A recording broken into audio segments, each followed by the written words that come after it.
And I'll tell you something because you have a lot to do with this. One of my favorite moments that really illuminated what I'm about as a sports pundit and commentator and journalist and all of this stuff was that time we were at Canelo Triple G, the rematch.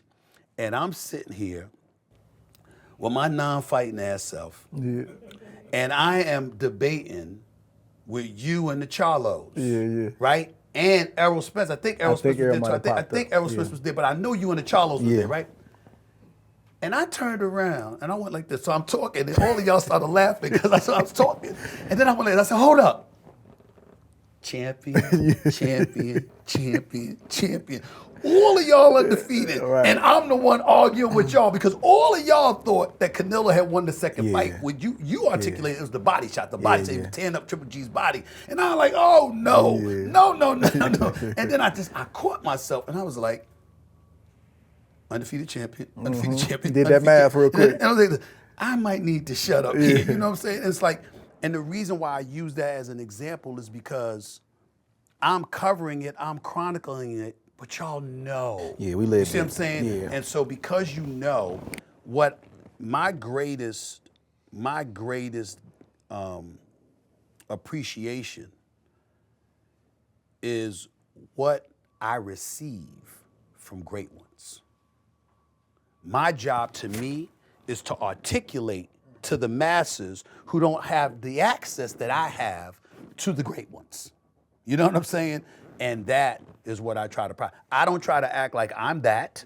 What I try to say is, I know what it is because I've been taught by them. Yeah, but you also got it in you yourself. I think so. But in your lane and in your field. In my lane, yes. You know, you don't do what you have done and what you're doing at the level.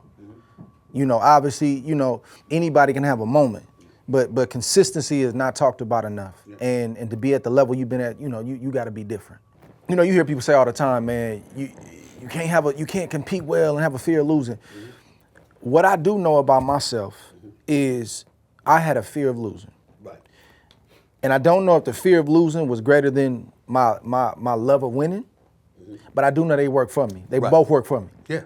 Because you can't find, especially in a pugilistic sport like boxing or the UFC, that's the one point in time where I monitor cockiness. I don't believe that it should be completely stripped from you if that's your personality, because what works for you works for you. But I have to be able to look at you and feel like it's healthy. Because somebody has a license to assault, if not kill you. Right.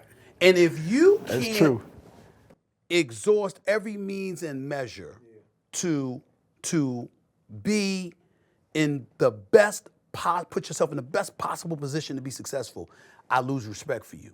Because it's like somebody's got a license to kill you. You understand that? They're trying to hurt you, bro. They're trying to hurt you. And if they do damage to you inside a boxing ring or inside an octagon, you do understand they're not going to get arrested or anything. I mean, this is legal. Lifelong effects. You got to be ready. Yeah. And I remember people looked at Floyd Mayweather and they thought he was so damn cocky and all of this other stuff. But I know him. And so I remember being around him before the Gaddy fight. Before Gaddy got arrested. That's young Floyd. That's pretty boy. Before the Gaddy fight. The Eagles were playing in the Super Bowl in Jacksonville against Tom Brady and the Patriots. And I said to Floyd, we had a nightclub, and Floyd in there. And I said, yo, man, that's the modern day Rocky right there. Come on, bro.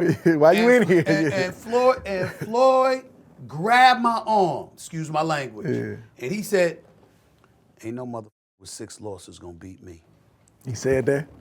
Exact words. Ain't no motherfucker with 6 losses beating me. That's what he said. And I looked at him, and I knew how serious he was. And so I go back before the fight to watch Gaddy's fights. And I'm saying, if there was ever a thing that I never believed about Floyd was when Floyd said he didn't watch other fighters. I don't know whether it's true or not, but I never believed him when he said that. Because I said, he can't be this confident without even watching somebody. He's got to at least see him, And I went to the fight. It was in Atlantic City.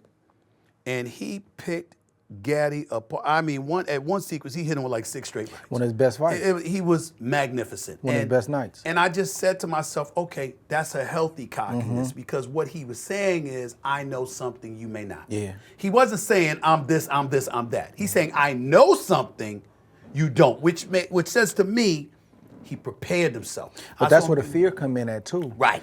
And I know this is about myself. That's what got me up early, and that's what kept me late. That's right. I can't allow. I thought about fight night. Right. I thought about the 7, 8, 9 rows of press row. Right.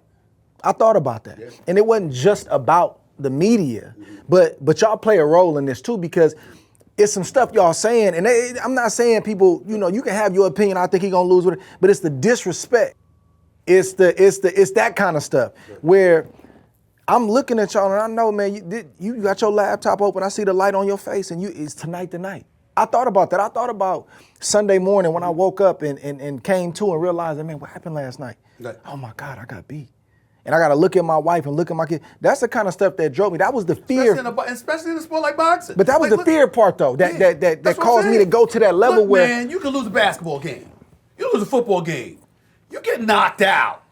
That's embarrassing. You have lifelong consequences. That's lifelong consequences. You get knocked out. That's embarrassing. So again, it's levels to this. And to me, in a pugilistic sport, that's the peak.